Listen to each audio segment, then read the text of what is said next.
தளபதி ஒரு முக்கியமான பிரபலத்தோட வீட்டுக்கு போயிருக்காரு அப்படின்ட்டு ஒரு நியூஸ் பாத்தீங்கன்னா இப்ப வெளியில வந்திருக்கு. சோ அந்த பிரபலம் யாரு, என்ன ரீசனுக்காக அங்க போனாரு அப்படிங்கறத பத்தி இந்த வீடியோல டீடைலா பார்க்கலாம். தமிழ் சினிமால ஒரு பெரிய கமர்ஷியல் ஹீரோவா தளபதி இருக்காரு.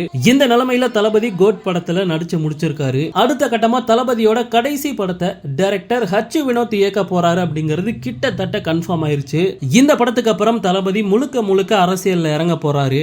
இந்த நிலைமையில ராதிகா சரத்குமார் வீட்டுக்கு தளபதி போயிருக்காரு அப்படிங்கிற மாதிரி ஒரு நியூஸ் பாத்தீங்கன்னா இப்ப வெளியில வந்திருக்கு.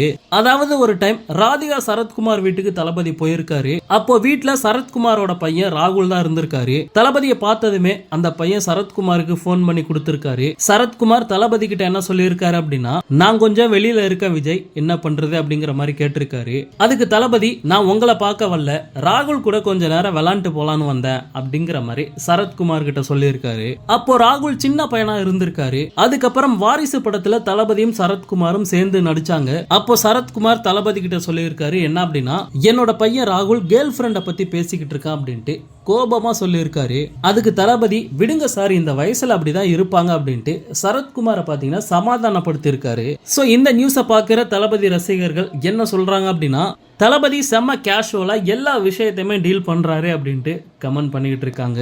ஓகே நண்பா, இந்த மாதிரி தளபதியோட எல்லா அப்டேட்டையுமே மிஸ் பண்ணாம பார்க்க நம்ம சேனலை சப்ஸ்கிரைப் பண்ணி சப்போர்ட் பண்ணுங்க. தேங்க்யூ.